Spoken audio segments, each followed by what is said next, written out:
You currently locked in to the Porch podcast. It's your boy, B. Jones, a.k.a. Bolo, and you know when I'm pulling up to the porch. I can't pull up without my dog. What's going on, y'all? It's your boy, Big Smitty, a.k.a. D-Nice, and you heard what Bolo just said. This is the Porch. Welcome. We back at it again, my brother. How you doing? Back. You know we can't get on here unless we say 10 toes down, God is good. Would not be on here if it wasn't for the man above, though. But I'm blessed, brother. How you doing? Hey, man, the feeling is mutual, man. It's been crazy out here in L.A., bro. It's back raining again. It's mid-March. I've been out here for about 5 years, and it has never rained this much. And, you know, people out here in the West Coast, they're not used to the rain. So people out here driving crazy. They don't really know how to act. We getting flood warnings. Bro. You know, being from the city, man, like this is like a regular day in the office. But just everybody else, they don't know how to act. So a little bit of chaos outside, man. But like I said, I can't complain, man. God is good. Got the rest of this week off from work, man. So I'm feeling really good right now. This your Friday, huh?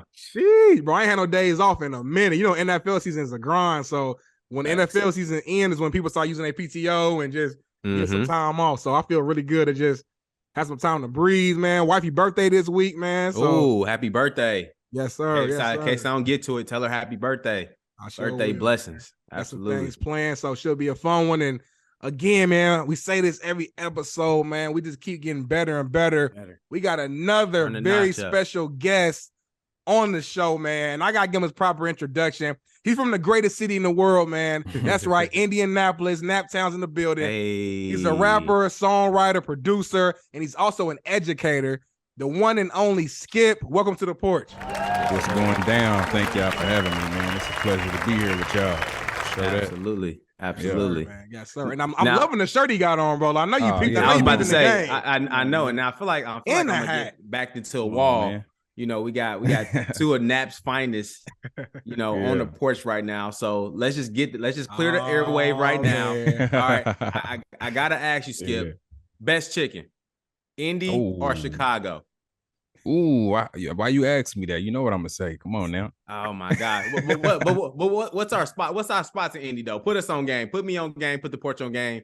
Darnell biased, so I want to hear a different person that's from Indy, get their perspective on it. I'm gonna name a few spots, man. You got Jay's, you got Jordan's, you got R&R, you got El Emporium. Okay, come on, man. Come on now. Go crazy. R&R, they put all that sauce on it.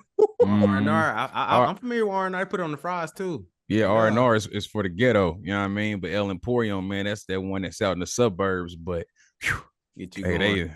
They got some stuff called Hermanaki. Let them know. Yeah. Let them know. Yeah. Come on now, Skypp. Bro, I'm telling you, bro. Okay. I just want to clear the airway, just in case I felt like I was gonna get back into a corner about the chicken talk. But I'm still hold my ground. You know what though, Bolo? I heard Harold's is crazy. Harold's is crazy. And Uncle Remus. I ain't mad at it. I gotta try Uncle Remus, man. I'm about to go to Chicago and try Uncle Remus. Like I said, we got a Harold's out here in LA, and the people who run it are from the Chi, and they tell you it's very, very close to the actual Harold's in Chicago. And like it is fire. I'm not gonna lie about that. But I mean, I don't know, bro. I feel like overall the chicken itself, I think we got y'all. I do fuck with the mouse sauce though. I ain't gonna lie. That's fair, bro. That's fair. We'll leave it at that, bro. We'll leave it at that. I'm playing arguing today, man. I'm playing arguing. So but again, super excited to have Skypp on the show and learn about your journey. But before we dive into that, gotta start the show with the Porch news. So Bolo, let us know what we got in the news today. Okay, Porch family, check this out. So a Chicago man files a class action lawsuit against Buffalo Wild Wings, claims boneless wings are just chicken nuggets. So the lawsuit seeks to challenge the false and deceptive marketing and advertising of boneless wings. Now, Porch family, I got to ask you, does he have a case? And is this legit with BW3s? Man. Let me jump in first, Skypp. Let me jump in first, man. First of all, this is crazy. I've heard a lot of lawsuits, but I ain't never heard somebody sue somebody because of the advertisement of the food. You know what I'm saying? Like, there's always been arguments of, is this what is a boneless wing? Is it real? Is it fake? Is it, you know what I mean? Like, etc. But to go as far as to sue the damn company, that's a little I don't think that's a legit thing, bro. Like, was the food nasty? Did he have a bad experience? I need some more information on what led to him filing a lawsuit. Right. Yeah, I agree, bro. I'm trying to figure out what the actual issue is. It the pricing? Like, what is he saying? That's what I'm saying. Is he just saying like it's a misrepresentation? Is he saying Yeah, they lying? I guess it's for him, for his sake, it's mismarketing. Like, don't sell like chicken wings, but they small like chicken nuggets and they in the shape of chicken nuggets. They might as well just be called chicken nuggets. You know what I'm saying? And sell them at a price for a chicken nugget. You know what I'm saying? You know what? If I was BW3s, I countersue him. Straight up. Pay us back for all this defamation that you doing and for this lawyer money we got to pay to fight you. I need you to pay all that back. No, I feel that. Straight now up. I'm on the other side of the fence, y'all. I think a lot of these companies get away with the false advertisement. People don't be holding these big companies to the fire when it comes to false advertisement. Like, you think about it, like boneless wings, right? Obviously, we don't know by definition what a boneless wing actually looks like, but I'm just thinking about like a chicken tender or like a piece of chicken, right? Yeah. It's like the chicken from BW3s, the boneless wings, they're like significantly smaller. You know what I'm saying? Mm-hmm. Okay, so off the rip, you might as well just call them bitches chicken nuggets for real. Like, why you calling them chicken? Like, I ain't get my money's worth if you saying it's boneless wings and they look like chicken nuggets for real though. So the argument is the size of the chicken. Is that basically what you're telling me? Like, that's the difference. Yeah, I think for him it's just like mismarketing. Like, you calling it boneless chicken, you know what I'm saying? But it's boneless though. Chicken nuggets. It is boneless. It is boneless. It is boneless chicken. Like a chicken nugget is boneless chicken. Yeah. But he got a better argument like fighting these chicken spots that don't give you a full chicken wing. They'll give you like he'll give you like the part of the wing or the drum. Those ain't full chicken wings. That's the real that's the real suing that should be happening. That's a good point. Because R&R, even though I love R&R, they don't give you the small little they give you the drum or the leg. Yeah. The wing, yeah. Damn, that's true. So that's the real. You need that elbow on that thing like this. You need the full. I want the full wing. That's why I like Jay's. That's why I like Jay's. Jay's give you a full wing. That's real game. But boneless chicken is boneless chicken. If they not saying boneless chicken tender or boneless chicken nugget, chicken is chicken. Well, boneless chicken is boneless. Like a chicken nugget is literally boneless chicken. Yeah. You know somebody say I got some boneless chicken for y'all right now, and they give y'all something that's the size of a McDonald's chicken nugget. Y'all cool with that? I'm used to it, bro. That's what boneless chicken is to me. Like when I go to Applebee's and get boneless buffalo chicken, that's what it look like. Bites. Okay. Yeah. Boneless chicken ain't the size of chicken tenders. Like, Now, if they say chicken tenders, that's what I'm thinking. That's what I'm different. Confused. I'm thinking about like chicken tenders. Yeah, you're thinking tenders right now. But tenders are literally a tenderloin. Yeah, it's just short for tenderloin. Tender. So chicken could just be chicken. Okay, now I'm getting educated. Now I got it now because I was riding with Buddy for a minute because I'm like, damn, like. Because sometimes you get the little ass bites from BW3s and be mad as hell. Yeah, them is small, but I mean, they ain't lying. It's a boneless chicken. Yeah, that's true. That's true. If anything, man, Buddy can get his money back. I mean, you ain't about to get no more than that. You know what I'm saying? Like, he always trying to get paid. I think Buddy was trying to get up like $9 million. Oh, yeah, he was trying to get broke off. So I'm pretty sure falling off. They probably ain't even got $9 million. Right. That's real, man. I love that, man. Definitely want to hear from the Porch family on whose side you're on. But in the meantime, Bolo, what we got next in Porch News? All right, Porch family, check this out. Y'all might really dig this. All right, so a bill has been reintroduced into the House of Representatives that challenges the standardized 40-hour, 5-day work week. Mm-hmm. So the California Rep bill is looking to make a 4-day work week a federal law. So Porch family, is that something we need? And do we need this to happen? I love it. I ain't gonna lie. I've been talking about a 4-day work week for a long time. You know what I'm saying? Now, again, if you're an independent contractor or you building a brand kind of like ourselves, you can work as much as you want to. So I'm speaking about if you work for corporate America, I think it should be like a Monday through Thursday, have Friday, Saturday, Sunday off. To me, that's more of a balance. You know what I'm saying? Because I ain't gonna lie, bro. You work 5 days and then you get to Saturday, Sunday. Like, that shit goes so quick. That shit go back quick. So quick. Because, like, bro, the thing is, by the time it's Saturday, you thinking about Sunday. Like, damn, tomorrow's Sunday already. And then Sunday get here, tomorrow's Monday. And it's like Sunday blues. You didn't have a chance to even like get your mindset off from work yet. So I'm all for it. Damn, what you think, Skip? I mean, I take what bro say. You can't be mad at that, but I'd rather have Monday, Tuesday, Wednesday off, Thursday, Friday. That's what I'd rather have working in school. You know what I mean? So yeah, the school different. Yeah, right. Yeah, just to have that because our school used to dismiss early on Wednesdays, but since COVID, we go back to full days throughout the whole week. But that Wednesday off, it made it so player because you never worked 3 days in a row. You know what I mean?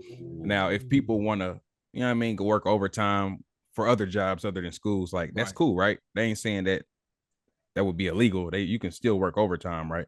Right. Yeah, for sure. Yeah. Okay. Well, yeah. I mean, it ain't no L in that. As long as we still getting full pay. You know what I mean? Like, can't be mad at that. That's player. And I also look at the added benefit. Like, imagine how many people take time off to go to the doctor or do like the small shit throughout the week, where like you got that extra day throughout the week, you could go ahead and knock that out. And then I'm thinking about like retail business will be out the roof, like just small stuff that you don't really think about. Folks is going to be out and about, you know what I mean, spending more money. So in a way, it may boost the economy too, you know what I'm saying? Because people, you know, feel like, you know, it's a 3-day, you know, week. But then on the other end, though, it's like, shit, people got to work 10 hours though. So get it in, extra 2 hours a day. So, I mean, you got to look at the bright side. It's only 2 hours extra every day. It's only 2 hours. And you get a full day off. Facts. Yeah, I take that, man. I take that. Dudes might mess around and work harder at the job, low key. You know what I'm saying? I told you, I'm a track coach. I go to work from 8 to 6 anyways. So I'm already working. You know what I mean? Getting it in. That's a fact. It's another day. I love it. For real. So go ahead and make it official, government. Whatever y'all got to do, man. Let's make it happen. We all on board. So straight up. Love to hear that, Bolo, man. Definitely appreciate you bringing in the Porch news. But now it's time to dive into all things about our guy Skypp, our special guest. Definitely excited to hear more about you. So our first question for you, man, keep it real simple. Who is Skypp? Yeah, man. Indianapolis, Indiana, born and raised. Hip-hop artist, man. Started off real young. I'm talking about 8th, 9th grade, you know, and the momentum was crazy out the gate, you know. So I feel like Skypp was born as a teenager. And once I built that foundation in my high school, man, I just had no choice but to keep going. They wouldn't even allow me to quit. You know what I mean? So, you know, Skypp is just a hip-hop artist who stand for something, you know what I mean, who ain't trying to fit in, who's pushing originality. You know what I mean? So that's who Skypp is. I love that. I love that. Yeah. So, you know, that's funny because remember we had an artist on here yesterday, and she was mentioning you know, a little bit about how she had 2 personalities. Like she had like her stage presence of who she was, and then like outside of, you know, her profession, she was a totally different person. So is that like you? Like talk to us a little bit about, you know, who you are, and then like who Skypp is. Is that the same person, or are you tapping into something different? So here's how I'm gonna answer that. This is a perfect segue to talk about my new album. My new album is called Sorry for My Trauma. For years, I thought that I was just Skypp. That's just what I was used to. That's what people knew me as. Every friend I got to this day is because of Skypp. You feel me? So on my album, I dove into like my trauma and my past and why I am the way I am. And a lot of it is in reference to my therapy sessions. And my therapist was telling me, because I asked him, I'm like, bro, I don't understand how I'm so lonely with all these supporters and fans and all that. And he's like, who are you really? And I'm like, you know what I mean? I'm Skypp. He's like, no, you're Byron, which is my government name. He was like, whatever happened to Byron? And man, that sent me on like that sent me down the rabbit hole of just trying to dig into my past, talking to my mama, you know, speaking with my therapist continually, just learning about my past and why I am the way I am, things I went through, things I've done.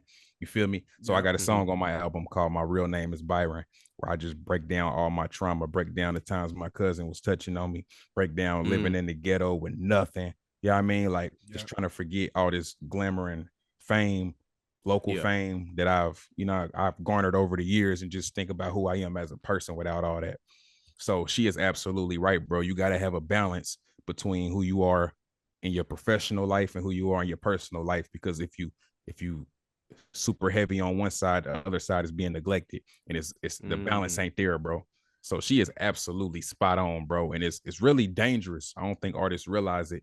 You know, that's why you got people who they so depressed, bro, and they going down these dark holes, popping all these pills because they can't face reality. They don't want to face reality. They running from reality. That's a long answer, man, but it gets so deep. That's game right there. It gets so deep, bro. Like I don't think some artists don't even realize the identity crisis they having. They just so stuck on the glamour, like they don't want to walk away from it to really focus on what really matters, which is your mental health, which is your family. You know what I mean? Damn. Yeah, so it's easy to get lost in the sauce, man, especially when there's so much money and so much praise involved, man. It's deep, bro. That's real game. It's definitely real game, man. And you mentioned, your album, man. Sorry for my trauma. And I like I said, I listened to a majority of the album, and the song you mentioned, I think and correct me if I'm wrong, you talk about how, you spent your first 13, 14 years of your life as Byron before Skypp was introduced. Right. And how, in a sense, because you somehow you kind of left Byron at that 13-year-old mark. Facts. That even now, as a grown man now today, Byron is kind of still at that 13, 14-year-old boy trying to learn and figure out himself, man. I heard that earlier this morning. I was like, man, that's deep. You know what I'm saying? I think that's really deep. And you know what? Like, since I've figured this out, he's not at that 13, 14-year-old mark no more. I've been working with my therapist to like move forward and to like learn more about myself as a man and not just a rapper and artist, bro. I'm telling you, my entire life since 14 years old has been consumed by music. I ain't cared about nothing else, bro. I didn't neglected friendships. I didn't neglected family. I didn't neglected everything for music, bro. It's all I wanted. It's all I knew. So I've been able to just stop. Go talk to Granny about my childhood, bro. I've been so consumed with music. I don't even remember my childhood. My granny telling me stuff that I went through. I'm like, damn, I only remember the real traumatic stuff. I don't even remember like just the small detailed things. So I'm learning more and more, bro, and I'm glad I did. The only thing I don't like about it is it's pushing me away from music mentally. Like, I don't want to do music as much as I used to want to do it, because it's like, man, there's so many more things I'm probably passionate about, which is why I work with the youth. You know what I mean? Like, just trying to help them find their way.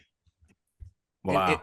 And real quick, because I mean, it's perfect segue, but like, I was going to ask this a little bit later, but since you brought it up, you've kind of been hinting at the possibility of like retiring. I've seen a few of your posts, I think in the last couple of weeks, maybe on Facebook or somewhere online, of you kind of moving on. Like, were those just kind of spur of the moment? Like, maybe you were going through something at that time and that's how you felt in that moment? Or are you seriously considering like kind of hanging the mic up and moving on? Yeah, I'm seriously considering it, bro. I mean, since then, I feel like, to be more realistic, I won't be taking it serious after this year if something don't pop off. You know what I mean? Like, I'll release music, but it won't be no money put behind it. It'll just be, hey, y'all, I just make these new songs, check them out.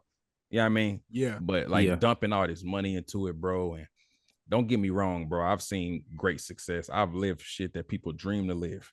You know what I mean? But at this point in my life, it's just, I want it more by now. You know what I mean? Not saying I can't get it, not saying I'm too old, none of that. But it's just so much more I can be focusing my time on and still making money with. You know what I mean? Like, I got so many skills and so much to learn, man. But I love music. It's my passion, bro, but it's other passions out there. So, I'm considering it. I ain't made my mind up 100% yet, but it's definitely a possibility that I might just turn it into a hobby. Yeah. And that's true game, man. I think you can hear the wisdom just from like you speaking of like something that you love so much, but now turn into more of a hobby. Because it's one of those things too, where like, if you are so in tune into it as well, it takes away from other things that you have the ability to do as well. So I know I even got family members that they've been rapping and they've been going down that same lane the whole time, and they pass up so many other opportunities because they're sticking to something where maybe they're good, right? But let's be real, like, this industry is super saturated, right? And sometimes it's just a luck thing, it's a timing thing, or you just got to be on a whole different planet, right, to get that shot to get you to that actual next level to, set yourself apart, right? And some people just don't understand that. They don't conceptualize like, okay, let me detach from this, maybe be talented and get paper somewhere else, and still do this as a hobby just to kind of feed my soul just a little bit, right? Some people don't know how to separate that. So I appreciate you saying that, because it just shows the level of responsibility that you have to do other things in this world, right? So that's real game. I appreciate it. I mean, some artists have the luxury of having a machine behind them, and they ain't got to do nothing but rap. Yeah. And the machine pushes everything else and pushes all the buttons and makes all they got to do is show up to interviews, hit the stage, and make music. Yep. They have it sweet. I have to do everything, bro. I'm my own PR, my own promotions, my own marketing, my own money, everything. You know what I mean? So it just gets at a certain point, bro. 15 years later, it just gets draining, bro. You know what I mean? I love music, but I want a record deal. Shit, if I can't get a record deal, it's just I'm gonna have to get lucky on some hobby shit. You know, drop some hot shit and hope somebody pick it up. You know what I mean? Like other than that, I'm trying to build a school. I'm trying to make my own school, open my own school. You know, I'm trying to get into real estate, bro. I'm trying to start a life coaching company. Like I'm trying to do all kind of other shit that's gonna make a difference in the world too. You know what I mean? 100%. That, man. Nah, that's definitely real, man. And I want to take a step back a little bit. You know, obviously, you know, we opened up the show mentioning that you are from the city, from Indianapolis. Talk about how just growing up in that has impacted you as an artist and also as a man. Man, I feel like growing up in Indianapolis, you ain't got no choice but to be hungry, because it ain't really no opportunities for like big dreamers. It's an opportunity. You know, you can go work in the mill factory, you can go working at a Allison Transmission. You know what I mean? But for people who got big dreams, it's no opportunity, it's no segue, it's no guidance, it's nothing, bro. Like we ain't never had a rapper make it from out of here. We got Mike Epps, Babyface, but you know, like those are two real unique lanes. You know, everybody can't sing and everybody ain't funny. So just for the people with common skills and common talents, bro, we just ain't got that thing to help us. So you ain't got no choice but to be hungry, because you're trying to fight against that while trying to accomplish your dreams, bro. So, you know what I mean? People who just live regular lives, they don't see an issue with Indianapolis. You know, I don't have an issue with it personally, but, you know, I just feel like if I would have done the things that I've done here, anywhere where it mattered, I'd be the biggest in the world, bro. Like I see people like LaRussell, shout out to LaRussell, great hustler. I see him doing stuff like dropping a performance video every day. Bro, I had a freestyle series called Skip Saturdays, bro. Started in 2011 and it went to like 2018, bro. You know what I mean? Like drop a freestyle every single Saturday, bro. If I would have been from Cali and did that, the whole world would have been talking about it, bro. Because Indianapolis was talking about it, but Indianapolis has a thing like when something is hot in Indianapolis, it can't break out of Indianapolis. It's just hot in Indianapolis. Don't matter how hot.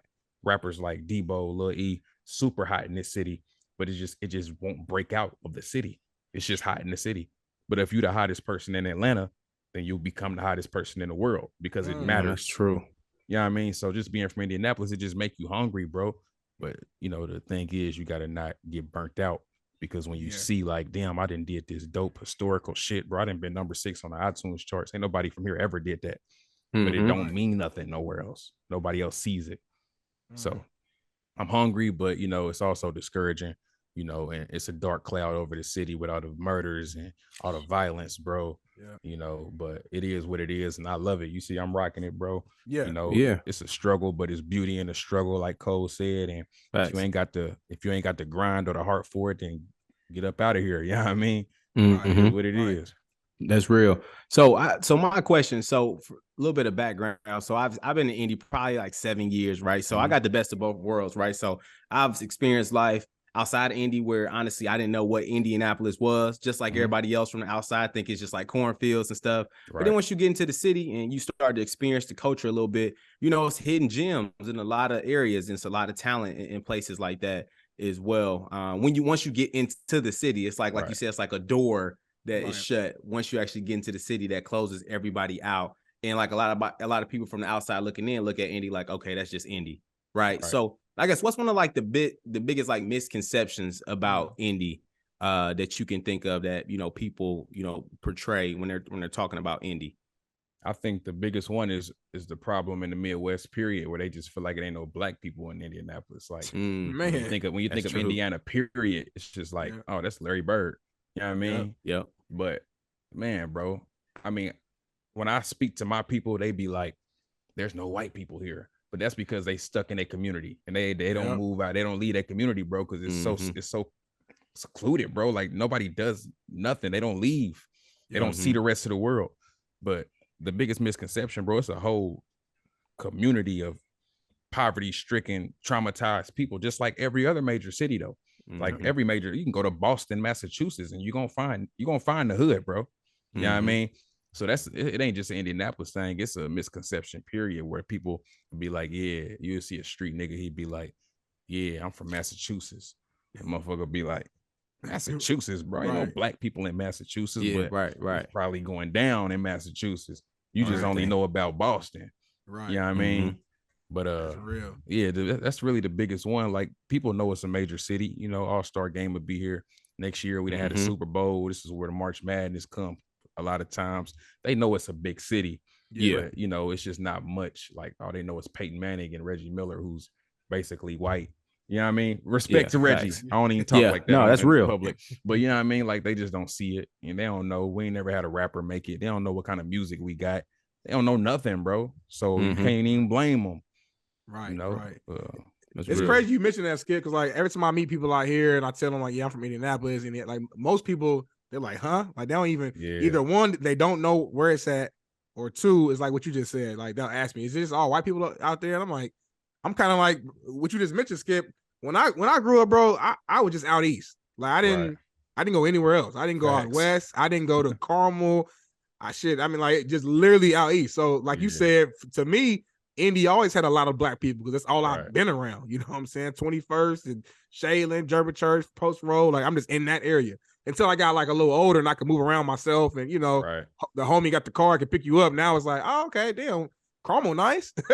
you know what I'm saying? Like beautiful. The streets nice out here. It's like a whole nother like state down there. You know what I mean? So I think that's a good point, man. People definitely don't know about Indy. And that's something that I feel like it has to change, man. And even me personally, I feel like I try to, that's part of my motivation of just, being blessed to be in this kind of this entertainment space, being able to host and kind of be, just, in a position where I have the opportunity to level up. I got a long ways to go, but been blessed to do some shit that I never thought I'd ever be able to do being from the far east side of Nap. And part of my motivation is to be able to put the city on, and hopefully I get to a position where now I can help bring the next person on, and we can just, just help each other and just like let's build and let people know that there's a lot of talent from the city. Like every time I get an opportunity to rep the city, whether it's on here on the porch, if I'm doing some other hosts or whatever, people they gonna know, they gonna hear Indianapolis, they're gonna hear Indy. So I definitely feel you on that, bro. Shout out to you, bro. Shout out to people from the city who ain't they represent it shamelessly. You know what I mean? Like shout out to that, bro. That's real, bro. I mean, we don't got too many platforms from the city. We got Coach K. Coach K is one of the biggest moguls in hip hop, but you don't know he from Indianapolis. I just found out like a couple months ago, bro. You don't know. I was like, damn, because he claimed Atlanta. Like that's his city. Because that's the city that put him on. Yeah. You know what I mean, understandably. Mike Epps rep it. He rep it. He do what he can.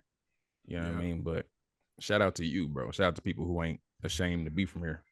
Yeah, not at all, man. Without Indy, it wouldn't be me. You know what I'm saying? So you gotta rep it, man. And another point too, man, that you said earlier that I didn't want to brush past, man. You made a good point. You said you believe if you did exactly what you've already done throughout your career, but did it in like Atlanta, LA, Cali, you feel like you would be one of the biggest artists in the world. And it's crazy that you say that, but like I think it's real. I think it's a lot of truth to that, man. Like, again, I'm somebody I've been knowing about your music for like, even before I met you, just being in Indy, you just knew who Skip was. Like, you're a couple years older than me, but like when I was in probably middle school, 6th grade, 7th grade, you probably was like a freshman at Warren or whatever, just now starting to get going. Yeah. And I remember being on YouTube, like looking up some of your music. You had an old freestyle. You probably don't remember this, man. And I don't know the full concept of it. Obviously, your music has grown so much since him, but you were a teenager at the time. But you had a line where you said something like, you might have been beefing with somebody, so I don't. But you said something like, you got an egghead and my pump wasn't mine, hatching your shit. And I remember as a young kid, just hearing that, again, I know you evolved, but when I was young, I'm like, damn, this boy, like, he can, like, that was the first like freestyle or song I ever heard of you. And I was like 12 years old. I hadn't even met you yet. And then obviously from there, just, getting older, actually getting to know who you was, going to Warren with you, listening to your music. And I was like, damn, man, like I've seen kind of the evolution. You mentioned the Skip Saturdays. I'm telling you, Bolo, this was something every weekend people was looking forward to when he was going to drop it. You know what I'm saying? Dropping the SoundCloud link. I believe it was on SoundCloud on Twitter. And it became like a thing that people was just looking forward to. So I think it's big, man, like location and like plays a big role, unfortunately, and like some of your success. Yeah, for sure. I agree, bro. For sure that, man, like Hey, people ain't did what I didn't did. Like, even if somebody can do it better, like they ain't done it, bro. So it would have been, they would have jumped on it, period, no matter where I did it. So yeah, I mean, you're right. Shit. That's real. Now, it was interesting. You mentioned like, obviously, Atlanta, Cali. Those are some of the biggest places where you see like the climb and pull effect, right? When somebody get put on, they bring somebody else, right? And even I was telling, Dinell, even in Chicago was like that for a second, but it's so divided, back there in the city too, where some people, just kind of stay, neutralized in a specific area, and things like that. I guess, how can we get to a point where like in Indianapolis, they can get like Atlanta? Does like the people does like Mike Epps has to physically come bring Skypp out of the city to get to that point? He did that once. I was supposed to be signed to Mike Epps in 2011. He had started Naptown Records. He flew me out to Atlanta and to the Tupac anniversary. I was backstage with Rick Ross and Meek Mill. This is back when Meek Mill had dropped Tupac's back.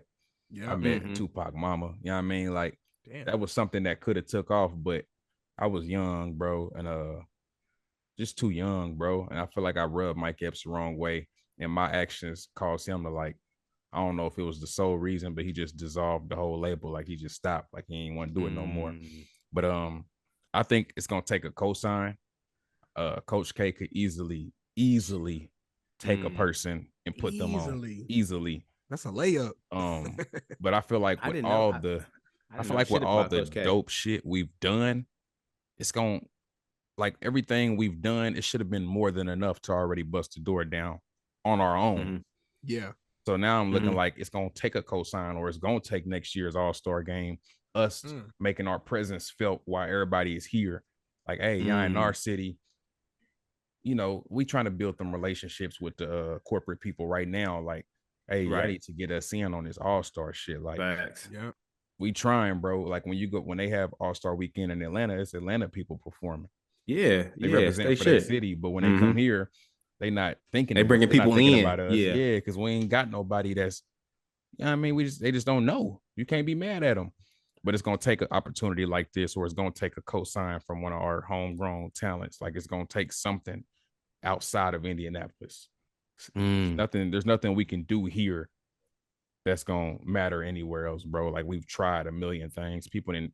I think Debo got a video that's had 1 million views, bro, on YouTube. Damn. Them million views, 900,000 is Indianapolis. You know what I mean? Like, it's like that. So I think it's gonna take a cosign, bro. Like, it's really simple. It ain't difficult. It ain't complicated. It's just gonna take somebody taking a chance on us, bro. You know what I mean? And that's something I want to do in the future. Like, if I just stop with making music, I want to be an executive. I want to be an A&R. You know what I mean? Like, I want to open that door any way I can. It ain't got to be about me. Find the talent. Yep.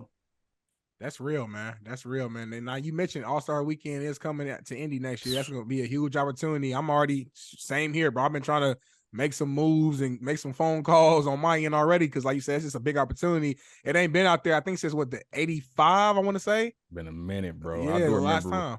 I remember seeing videos of it when it was here. Yeah, I think it was like the first dunk contest or something. Like, it was, or not the first. It might have been when Jordan and Dominique, I think, went at it in the dunk contest one of them years, but it was like back in 85. So it's been a long time. So I think it's going to be a huge opportunity for creatives in general to be able Black to. Expo was still popping, man. Remember, Mike Tyson got locked up here, and Tupac went through something here too. But Black Expo used to be like a real big thing. Yeah, that would have helped us too, but they didn't fell all the way off. I want to talk about that real quick, because I think especially the people who are in Indianapolis that's listening, they're appreciating. Then, like I said, I've been here, so I've learned about the culture and going to Circle City Classic or going to the free concert and stuff like that. So I'm on the back end and stuff where shit don't be rocking like how everybody say it used to. So I guess give us some insight to like the Black Expo, Circle City Classic, like how that stuff used to rock, and then what happened to make it fall off so bad. I think, well, first of all, it was just bigger than life, bro. They'd invite every star would be in Indianapolis for the Black Expo. It could be the concert, it could be the football game, it could be whatever, bro. But it was just a big thing, bro. It was just a celebration of Black people. But I think what happened was the people who were running the Black Expo then are still running the Black Expo now. This is not a fact, but if it's not the same people, it's people with the same mentality. Mindset, so so at the Black Expo, you got what's the dude name? You got Charlie Wilson coming to perform. You ain't got a little baby coming to rock the Black Expo. You got people who was hot in the 80s and 90s still coming, doing the same set at the same place. So it ain't grew. So the youth don't want to hear that. They don't want to be there for that. So it's not growing. It just is what it's always been. And as those people, like, God, you know, forgive me if I'm wrong for this, as they start like passing away, like getting older and passing away, that's the fan base diminishing because they're not building a new one. They keep catering to that same fan base. That's real. So, you know, people are making efforts for the Black Expo to grow. Like, they're trying, but I think it's just going to take a whole reformation. Like, they got to just start all the way over and just get new leadership, bro. And people got to go in there with the mentality of, hey, we trying to get this back to where it used to be. And it's going to take money, but we got all of the resources, bro. We got all the venues. We got everything we need to make it happen. But it's just going to take a reset button, bro. Boom. Yeah. I mean, I'd be more than happy to jump on the Black Expo panel and just, you know what I mean? It's simple, bro. Like, life is simple. We just make it complicated, man. That's real, man. Yeah, I remember growing up, man. Expo was everything. I remember first time I went, I think I was like probably 15. My mama let me go with some of the homies. Yeah. I remember going to Twins at the time, getting my hair cut, man. I was just excited to just go. You know what I'm saying? Because it was such a big thing. You got celebrity game. It just was like, it was crazy, Bolo, growing up. But yeah, it's definitely kind of fell off. So hopefully we can bring that back. Going back, you know, to you, Skip, and your music, man. Again, as someone who's been listening to your music for a while and kind of hearing the growth and the style kind of changing a little bit throughout the years, how would you say your style has changed just from, let's say, high school Skip to now? Yeah. So I feel like kind of the biggest change I made was when I was a teenager. Punchlines was the thing. Cassidy, Lil Wayne, Joel Santana. That was the thing. So that's when we was dropping bars, bro. Like, it wasn't about no flow. It don't matter how good you can ride the beat. It was straight bars. If you ain't spitting no similes and metaphors and punchlines, then you just ain't hard. Or you got to make a dance up or something. Yeah. If it wasn't them two things, you ain't hard, bro. But as music has progressed and it's more about melodics and who can build the best song, who can make a hit record, I've transformed my sound, but not to the effect of what they're doing. So what I answered with was more soul. You know what I mean? Like, I swerved into that lane. You can swerve into the street lane, or you can swerve into the soulful lane. I swerved into the soulful street lane. So I went straight. I didn't pick a side. I just went straight down the middle. So it's been like that since I graduated. You know, I ain't really changed much. If you listen to my 2012 album called Sophisticated Street Music, and you listen to my 2023 album, Sorry for My Trauma, it's going to feel the same. It's going to sound better now, but it's going to feel the same. It's going to still be sophisticated street music. You know what I mean? Like, that's my brand of music. So only big change I had was from high school to being an adult when I grew up. And I remember because in high school, I was hot, but I was hot in a rap group called Wise Click. Yeah, I was going to bring that up. That's the reason I left Wise Click, because I was talking to my rap partner and I'm like, bro, I'm done rapping about all this murder and punchlines and shit, bro. Like, I want to make more meaningful music. And at that point in his life, bro wasn't on that. He was like, nah, bro, this is working. Like, why would you want to change it up and just ruin everything? And I'm like, I ain't trying to, bro. I'm just trying to, you know what I mean, respect how I feel. I ain't trying to just ignore how I feel and do what you want. Like, I'm trying to do this. So we ended up breaking up our rap group, and, you know, I got into it a little bit, but looking up now, bro, on the same type of time I'm on, you know what I mean? Just trying to make more meaningful music and just put his heart into it. So, you know, I guess I was a little quicker than him to do it, but that was the big change in my life, bro. My whole life changed when that happened, because then I started losing all my friends that I had in high school and had to build new relationships because of, you know, like I said, Skip. Everything I have now is because of Skip. So when Skip changed, nobody, you know, they couldn't respect that change. They was used to a certain kind of Skip. Yeah. Now that's real, Bo. Cause like it's really like, to me, it sounds like you matured, if you be honest, at a younger age, that maybe the people around you, some of the so-called friends, or maybe they were friends at the time, wasn't at that maturity level yet and didn't understand the vision. Right. So you kind of, unfortunately, you had to kind of move on without them. You know what I'm saying? But like you said, looking at hindsight, it was a great decision for you and your career. And it's funny, man, I was talking to Bolo just like offline like the other day as we're preparing for the episode, and I wanted to ask you this, man. Like, do you consider yourself a conscious rapper at this point in your career? Because you do rap, a lot of the stuff you rap about now is to almost educate. Like, you still rap about street stuff, you still rap about, you know what I'm saying, like real stuff that you've experienced, obviously.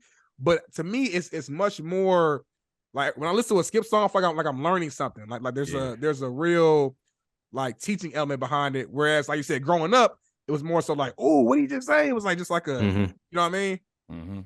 I mean, I'm not opposed to being a conscious rapper, but that's why I made the brand Sophisticated Street Music. I feel like that's the perfect definition of my music. Like, it got some street shit, but sophisticated comes first. Yeah. Sophisticated street music. And yeah, I mean, most people do consider me a conscious rapper. Like, they favorite thing to say is the J. Cole of Nat. That's their favorite thing to say about me, bro. I don't quite see myself as J. Cole of Nat. But I take it because he's my favorite rapper. So I take it. But yeah, bro, some people do consider me conscious. It just depends on the people's background. Like super street niggas, like gangsters, I'm automatically conscious to them. They won't put me in the same lane as a street rapper. Yeah. But then you got people who are conscious and like pro-black or even college kids, and they don't look at me as a conscious rapper. They look at Talib Kweli, conscious rapper. So when they see me, they like, oh yeah, you talking about something, bro. But I like how you know what I mean? How you say it. Street. Yeah, you know what I mean? So it just depends on who you talking to, bro. Like, I don't try to be the best bar for bar rapper, and I don't try to be the best songwriter. I'm just, like I said, I'm just treading that line, bro. I like that. That's real. Creating his own lane. And I think one cool thing too, and answering me this, I think for a lot of rappers, especially rappers who are talking about what they're actually experiencing and going through, it's like a double-edged sword, right? So it's like, one hand, you have this advantage because you have material that you can actually talk about and it's real and true. But the other side is like, you actually experiencing the shit. You know what I'm saying? So obviously when you're going through life and everything that life is throwing at you, do you kind of see kind of like the outside, like the positive side of it? Like, okay, this is stuff that I could use to my fuel to be able to rap about. Yeah. See, that's all about perspective, bro. Some people go through stuff and they complain about it. Right. They go through it and they think it's happening to them and not for them. I feel like everything happens for me. You know what I mean? Like, it was a point in my life where I was like, man, God must hate me, bro. Like, I ain't got no good luck. But over time, bro, I realized that stuff molded me, bro. That stuff gave me so much content to write about and to teach, bro. Like, man, it really ain't nothing to complain about unless you living on the street. And if you do, I'm sure your actions got something to do with that. So it's all about perspective, bro. I've learned a lot in my life, man. And I feel like there's so much beauty in the struggle. Again, like that's a line I live by. Bro, but it's all about your perspective, man. I love that. Everything is content. Everything. I love that. That's real. That's real, man. That's real. And I want to go back to your album a little bit. I know we touched on it briefly before, but sorry for From My Trauma is such a project where you were very vulnerable on, right? Like you said, you were opening up on personal traumas that you went throughout your life. And I feel like, it takes a lot of strength to be able to share that publicly with the world. You know what I'm saying? So like, just tell me, I guess, what led to you being comfortable with dropping a project like this? I think the first thing that made me comfortable talking about anything personal was my therapy sessions. Gotcha. So this album was written in the early stages of therapy. I started therapy when COVID hit. I started writing this album. It was a little bit after that. So that's just the headspace I was in. Right. When I write my music, it's basically just the headspace. I'm just letting out what's already going through my head. And once I realized that everything was trauma driven and just like life experiences and growth, that's when I realized the album was going to be about trauma. And I was comfortable writing it because I was already speaking about it with my therapist. Now putting it out is a whole different thing. I knew the people would like it, but I feel like it was a double-edged sword, bro, because you got people who want a certain type of music and they don't want to hear all that what they call it struggle music. A lot of people don't like struggle music, bro, you know, but that's just something you gotta roll with. If they don't like it, it is. Everybody can't like it. You can please some of the people some of the time, but you can't please all of the people all the time. So that was my only thing, bro. Like I was just like, man, they're gonna either love this or hate it. You know, but hell yeah. I feel like even if I wasn't comfortable speaking about it, I felt like it was extremely necessary. So I just rolled with it. Love it. Love it. Now, one thing that I think is pretty cool and very admirable is you go to counseling and you know, therapy, and being able to just obviously on our show be able to talk through it and be comfortable with saying how you go to therapy and talk through some of your struggles. Just talk about how going to therapy, you know, obviously as a Black male, how much it's helped you up until this point. Yeah, bro. Like I'm talking about life-changing help. You know what I mean? Like it really just come down to perspective, bro. Perspective and just digging into your past. Like we go through stuff and then we just sweep it under the rug, man. But therapy challenges you to like address that shit, to face it. You know what I mean? Acknowledge it at least, you know. I dropped my first album 2011, August 25th, 2011. That day was the same day my best friend got killed. And every time I drop an album, I go into like this deep depression. Every time, bro, it never fails. And I was telling my therapist, because I just dropped the album, and he's like, what's up, man? I know we ain't been really making too many sessions. And I'm just like, I'm in my post-album depression I always go through. And he was like, has it always been like this? And I was like, yeah. And he was like, does this got something to do with like your first album? Like, did something happen when you dropped your first album? And I was like, damn, my best friend died when I dropped my first album. Therapy does that. You know what I mean? I sat there for like 10 minutes of silence, like just trying to pick through that, bro. Like, damn, is this what that is? Yeah, you know what I mean, like it challenges you. Yeah. If that don't make you want to go to therapy, I don't know what will. Yeah, you know what I mean, like it just helps you recognize the reason for your feelings, for your thoughts, for your emotions. Like you people just go through it and think like something wrong with me. It may be, but therapy helps you find out what's wrong with you. If you really interested in why you get mad so much and why you cry so much and why you hate men or women so much, like it's always a reason for how you feel and what you think. It's just up to you to go out and try to figure out the answers and address it, bro, and fix it and heal from it. Man, I think that's powerful, man. We talked about therapy on one of our recent episodes as well. Dr. Canary, yeah, shout out to her. I know she asked me and you, Bolo, have we, you know, been to therapy yet? And we haven't yet, but it's definitely something like the more I'm just learning about it and just speaking to people about it that I'm going to do. You know what I'm saying? At this point, I just think it's necessary. You know what I'm saying? I don't, even if, like you said on the episode, Bolo, it could be something used as like preventative maintenance. Even if your life, you might feel like things are going great. Cool. You still can talk about that. Just talk. You know what I'm saying? A lot of times as Black men, I think we hold in so much, just everything, stress, pressure, insecurity, whatever. And we hold it in because society has put it out there that, you know, you got to be tough. You know, you the man, you, especially as a Black man, you got to just be tough and raw all the time. And you can't be, you know, phased anyway. And after a while, man, that's that build up, you're going to end up exploding in some way. I don't know how it's going to be, but a lot of times it's negative regardless. So I think therapy is a way to kind of prevent those moments. And it's something that I'm glad we're talking about right now. Cause like you said, Bolo, it's not something that's been popularized or talked about in most Black homes growing up. I ain't even really know about therapy growing up at all. Honestly, I probably low key just really started hearing about it and, you know, in my adult years. So, I think that's important though, that, you know, you open up about that. Definitely appreciate you for throwing that and, you know, talking about it so openly on the porch. And I'm glad you mentioned the preventative thing because that's the biggest thing. People don't realize you don't got to feel like something's wrong with you for you to go to therapy. It's not for people who are messed up. That's the biggest misconception, bro. So don't feel like somebody recommending therapy to you means that they saying something wrong with you. It don't mean something wrong. It don't always mean that. Sometimes it's just like it's like you said, the preventative or a million other things, you know what I mean? But there's nothing wrong with therapy. There's nothing negative about it. It's all positive. It's like anything else. It's like working out. Like you might be somebody who's actually in shape, and somebody like, "Why you still go to the gym?" I'm just maintenance, schedule maintenance. I gotta take care of myself. Because if I don't go to the gym, the body's gonna start looking different. If I don't go to therapy, you might see me out here in these streets. You know, I'm tapping back to another space that I don't need to be in. So it's kind of to me the same type of, you know what I mean, the process. Bro. That's a good point. Hell yeah, that's real. Now transitioning just a little bit. So obviously all the trauma that you face, things that you've seen, you know, you probably see people who look just like you when you were 13, 14 years old going through, you know, some of the same struggles, right? So how has your experience now, everything that you've learned, how are you know, obviously impacting the youth with that amount of experience that you've acquired up until this point?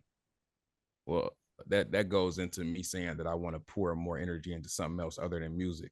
For the longest, the music has done the job. So I'll make the young people, I don't lead in with music. When I interact with young people, I lead in as a human being. I make them love me as a human being first, and I show them love as a human being. Then I'm like, oh yeah, I rap. Now they more prone to listen to my music because they like, okay, I love this dude as a human. Let me hear what he talking about. And now you respecting what I say. You know what I mean? But I'm trying to get out of that. I don't want to have to lean on music. So that's why I want to do the life coaching stuff. But for my kids, I deal with every day, bro. I feel like the biggest thing is not making them feel wrong for how they feel. When I was a teenager and I did shit I shouldn't have done, people would like immediately just like shit on me. Like, what, you stupid? Like, what the hell are you doing? Like, you know better. I don't make them feel like that. I'm like, damn, I did the same thing, bro. But how does it make you feel? Like, what do you think the positives are? You know, I try to make them really think deeply about what they're doing. You know what I mean? So that's really one of the things that's most important to me, bro. And that's why I got so many close relationships with my students, man, because I really challenge them like a therapy would and try to think about what they're doing. You know, I'm not going to tell you to stop. You know, I feel like everybody got to bump their head. So I'm not going to tell you to stop. I'm just going to make you think about it. Like, man, could I be doing something better with my time? What's important in my life? Should I respect my mama more? Should I find a job? You know what I mean? Like I'm challenging them to think like that. So that's my biggest thing right now. And I wish I could reach more people, but that's why I'm trying to build this life coaching company. You know what I mean? So that I can go to all the schools across the Midwest or America, you know, with my people who I got on staff with me. You know what I mean? Stuff like that, bro. That's real. And I think the biggest thing that I took from that is the relationships. Like the key to everything in life, everything we do is based upon relationships. If you're able to build a great connection with somebody, then they fall into the habit of being afraid to fail you. Like they don't want to let you down, right? So, you know, getting somebody to understand who you are as a person, knowing that, hey, like I care about this person. And now that person on the receiving end is like, I don't want to let them down because I know they care about me and they want to see me succeed. So that's why everything I do, I want to pride myself on relationships, relationship building, and having that relationship over fear, you know, especially when you're coaching like kids or you're dealing with kids. You know, you don't want to never lead in with like the fear tactic or, you know, threatening them. And, you know, now that's making them abrasive and now they're acting more outlandish and stuff like that. So if you're more warm, you're welcoming, you understand the situations that they may do that may not be the greatest, right? But leveling with them, like, I've done that before too. Like, I understand where you're coming from, but what's a positive solution to that? Then now on the other end, now they're more receptive to if this happens again, they know how to respond to it, or they know to come to you with an issue and tell you that before, you know, things get out of hand. So relationships are the most important thing ever, especially with the youth. So that's real. For sure that. No, that's fire, man. I want to ask you this too, Skypp. You've been teaching for quite some time now. How has your experience as a teacher and just being around these kids, how have they impacted you? Take your time. They definitely have changed my perspective on life. I've always had a passion for the future of the world, which is the youth. You know what I mean? But when I first went into it, I went into it for the money. I'm not gonna lie, just like first I was in the streets and I wanted to like balance out my money. Like I didn't want to just be a street dude. Like that was never what I wanted. So it started with money, but once you get around them, bro, it's just like man, you see yourself in them, and now you want better for them. And that's what it's all rooted in, bro. Just wanting better for the youth, man. And man, I never went back to the streets, bro. I left the streets because of the kids, and I have not been back because of the kids, bro. Like, they just challenged me to live up to what I'm teaching them. Just trying to be the change that I want them to do. You know what I mean? Like, I want y'all to be more positive. I want y'all to not be so violent. I want y'all to be more thoughtful and considerate and understanding. So I got to practice that. I got to show y'all that I can do that. But I also got to be relatable, because if I'm a Caucasian man coming into an all-black school and I got all those traits, that don't mean they gonna embrace it, because they don't know you. They don't relate to you, bro. But coming from the streets straight into the school, I'm talking about on my lunch break, I'm making plays, bro. So just having that aura and still coming to you on some positive stuff, like, that just changed me, bro. It just made me be like, bro, just make that transition. Just get out the streets completely. You know what I mean? So, bro, I'm just so much more giving. I'm so much more considerate and understanding, because ain't nobody gonna bump their head and make more mistakes than a child. So it helped me with adults. Like, when adults make mistakes, man, it's just like, I get it now. Like, just because you grown now don't mean you prone. I mean, you're not that don't mean you can't make mistakes. Right. Facts. So they changed my perspective on life, bro. So grateful for them. Like, they always telling me, like, man, this school would be so boring without you, and you just bring so much joy to us. But, bro, y'all bring joy to me probably 10 times more than what I bring to y'all. Y'all just don't know that. You know what I mean? Like, the youth, bro, like, it's just undeniable joy. I don't know why people wouldn't want to work with them. Like, I don't know, bro. They changed my whole life, bro. You know what I mean? Bro, that's powerful. That's real. No, that's powerful, very powerful, man. Seriously, man. I can even hear it in your voice as you're talking about them, kind of hearing, I love them kids, bro. The like, passion behind it. You know what I'm saying? I mean, I go too hard for them, bro. I go too hard for them. My people be like, bro, you need to chill, bro. Bro, you doing too much, Skip. Bro, I'm telling you, bro, they look at me like a father figure sometimes, bro. And it's just like, man, like, I wouldn't change it for the world. Man, I love that, man. And Bolo, you're a coach, and obviously you got two little ones of your own as well. So I'm sure you probably can relate to that. Yeah, 1,000%. Like, at the end of the day, you want the best for them, and especially even my kids. Like, I was coaching before I had kids. I got a 3-year-old and a 1-year-old, but I'm thinking about some of my kids, that I coached that went off to college, and they're doing good things, and being able to reconnect with them. That's like that fulfilling feeling for me, right? To get them to that next point. Or even if, they take another route, and don't go to school, they're successful, or they have a vision and understanding, after school, what they want to do. So if I can leave, with each kid with one little gem, right, when they leave, that they can lean on, when they get in distress or they get in a situation, like, that's me doing my job. And, that's why I got into the business, to, help and elevate kids and, keep them on the right track. So, man, love it. Facts. Show, man. Man, I didn't know we gonna have this many gems on today's show, man. You never know where God gonna take you. Some of this stuff wasn't even really planned for. It kind of just happened. You know what I mean? So like, I love those moments. I love shows like that, man. And definitely appreciate you for blessing us with so many gems. I want to transition to our final segment of the show. This is our quick hitter segment, where we just kind of just ask some general random questions. And you just want to hear your response. So I'll get it started first, and then Bolo, you can jump in. So obviously, again, been doing music for a while. Tell me one artist who you love to do a song with, and why. It could be anybody in the industry, any genre. Just one artist that you would love to like do a project with. Dead or alive, or just alive? Let's do alive. Okay. That's tough. That is tough, because most of my favorite artists are dead. It's only two left. It's got to be J. Cole or Janelle Monáe. I like Janelle Monáe because she pushes the envelope. Like, she refuses to be normal. She refuses to just jump into that box. You know what I mean? Like, she just refuses, bro. So I love Janelle Monáe. Of course, Cole is who Cole is, bro. Like, he never compromised his integrity, bro. You know what I mean? Like, just stand up dude. So I got a lot of artists I love, man. But if we talking about favorite, like, the last two that's alive is Cole and Janelle Monáe, bro. That's cool. I love it, man. Love it. That's real. Okay. Along those same lines, top 5 greatest rappers of all time, not including yourself, dead or alive. Here you go. Pac, Cole. We're gonna go. I gotta go with the favorites, man. Best. Okay, no, I'm gonna go talent. Pac, Cole. I'm at throw Eminem in there if we talking talent. Ooh. Okay.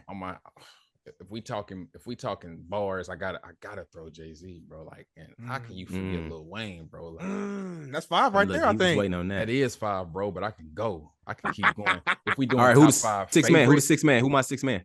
Let me just do favorite. Okay, yeah. Because favorite is different favorite than best. best is different. Yeah, that's true. That's true. My top 5 favorite is Pac, Cole, Nipsey, Pimp C, Boosie Badass, old school Boosie Badass. Old school Boosie. I'm talking about pre-prison. Hey, hold on real quick. Hey, Naptown, we love Boosie, man. Something about I don't know Boosie what it and is. Indy, man. Like, y'all really had me believing that damn near. If I didn't know this nigga was from Louisiana, I would think this nigga is from Indy. The way y'all rep Boosie for real, man. Listen, shit bro, is crazy. Boosie, when I was in high school and a couple years after, bro, like you couldn't tell me shit, bro. I was slapping that shit day in, day out, bro. Yeah, man, I'm telling you, bro. It just sounded like it just sounds like Indianapolis to me, bro. Yeah. It just sounds like our life, bro. So I loved it, bro. That was my guy. That's real, man. Nah, Boosie, and I ain't gonna lie, man. When I was in high school, that old Gucci too, man. That old Goo Wop used to slap. Goo Wop's still one of my favorites. You know, I ain't gonna lie to you, like especially Gucci, the old Goo Wop. Gucci and Gotti and Boosie, they was probably like the Naptown. That was Naptown's go-to. We had the anthem going, man. That state championship run, man. Your senior year, my sophomore year, man. Big Mouth, shout out to Big Mouth. I think Big Mouth was the one that they got it going. Where we used to walk around that corner. Right on Flintwood. Yeah. Come on now, everybody. We had everybody rapping that. I'm talking about the O-line, the white boys, the white girl, the Asians. Everybody was singing that year, man. Shout out to I feel like Big Mouth was the one who really got it popping, if I'm not mistaken. Yeah. So shout out to Mouth for that. That's cool. Okay. Next one. Now, this was more of a personalized question, but another Indiana legend that I know you seem to have a pretty good relationship with is Babyface. Just talk about how he's helped you, throughout your career, or the role he's played, in your career. Just opportunities, man. Like, he's not scared to give people opportunities. As a hip hop artist, I kind of reaped from other people's opportunities and just being a part of their artistry. But like, for people like my guy Damon Carl and the R&B group, they ain't from here, but they was working with a manager from here. Like, he was giving them countless opportunities to open shows, you know what I mean? And bro, he just did what he could, you know what I mean? And that mean the world. Just some people don't do nothing at all. So I appreciate you doing what you can, you know what I mean? And every time I encountered him, bro, it was love. It wasn't no Hollywood shit, you know what I mean? It's handshakes, hugs, conversations. I just appreciated that, man, because he didn't have to do that, like I said. That's real. That's a legend right there, man. Shout out to Babyface. For sure. I think we didn't open, like, I did at least 7 shows with Babyface. Dang. So that's hard, man. That's hard. Being from the city, man, and saying you did that. Come on, man. Like, that's something. Sure. That's like dreams come true type. You know what I mean? Type scenario. Some of them places we perform, like Banker's Life, KFC Yum Center in Louisville, the Palladium in Philadelphia, Cincinnati. I forget what that venue was called, but it was an arena also. Like, come on, bro. Arenas, bro. Arenas. That's crazy. Ain't nobody doing that. Everybody ain't doing that. You from the city. You from the city, Skip. You went to the arena. You know what I'm saying? Like, that's different. Facts. That's hard. Bolo. Cool. So the next one here, simple fill in the blank. In 5 years, Skip will be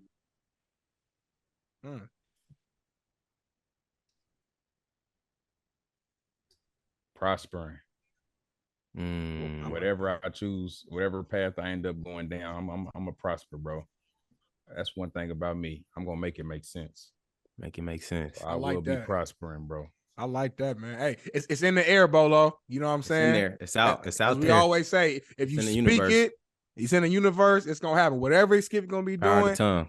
He gonna be prospering, man. So Man, Skypp, man, again, this has been an amazing episode. A lot of gems dropped on this episode. I think a lot of people are going to learn and grow from this. So definitely appreciate you for hopping on. Before we let you go, we definitely want to use this time to allow you to shout out anything you got going on or let people know where they can find you on social. So this your time to do that. For sure, man. You can follow me anywhere. SKYPP317. That's Instagram, Twitter, all that. TikTok. SKYPP is the name. I'm the only SKYPP, so you can Google it, and you'll see results. Officialskypp.com is my website. You know what I mean? The music is out there. Sorry for My Trauma is the new album. Sorry for My Trauma 2 is dropping in May. I'm trying to drop an album every 3 months. So, yeah, man, it's out there if you're looking for it. You know what I mean? Yes, you ain't hard to find. Hey, he not hard to find. So he from around the way. For sure, man. No, I appreciate you, bro. Appreciate you, and I appreciate y'all, bro. It was a dope, absolutely conversation. One of my favorite, interviews I done. So I appreciate y'all. Yes, sir. Yes, sir. Means a lot. Porch family, you know where to find us. It is the Porch Podcast. We are on Caffeine, Instagram, YouTube. You know it. You name it. All right. There's no excuse to tap in. All right. Sorry for My Trauma. It's out now, so ain't no excuses. All right. Hey, a lot of gems here, so tell a friend to lock in with us, and you're gonna walk away with a gem each and every time. All right. And every time you waking up, just make sure the best you is the best you. And we out. Peace. Started on the porch, that was where it all began. Had to put in work, every day we got it in.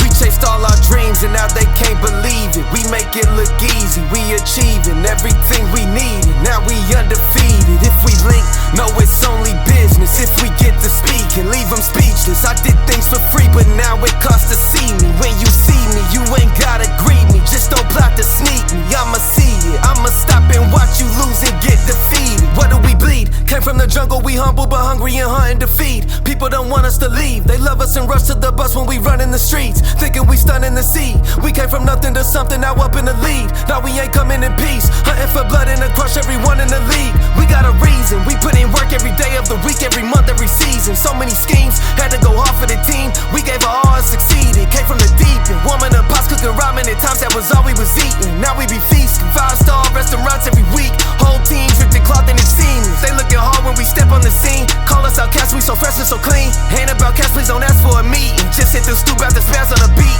Nah, it ain't rude if you ask for the feet. Just play it cool when I tax you the fee. We need a pool in the back with a cord and a board to go jump off and splash for the heat. Live for the day, cause the past can determine the future or where you gon' actually be. Keep staying present, our presence a blessing. It's all that we have and we actually need. I'm taking action with passion, detaching the ones who keep acting attached to leech. I am no pastor but actually preaching. Look up these lyrics and actually read them. That was where it all began. Had to put in work, every day we got it in. We chased all our dreams and now they can't believe it. We make it look easy, we achieving everything we needed. Now we undefeated. If we link, no, it's only business. If we get to speak and leave them speechless. I did things for free, but now it costs to see me. When you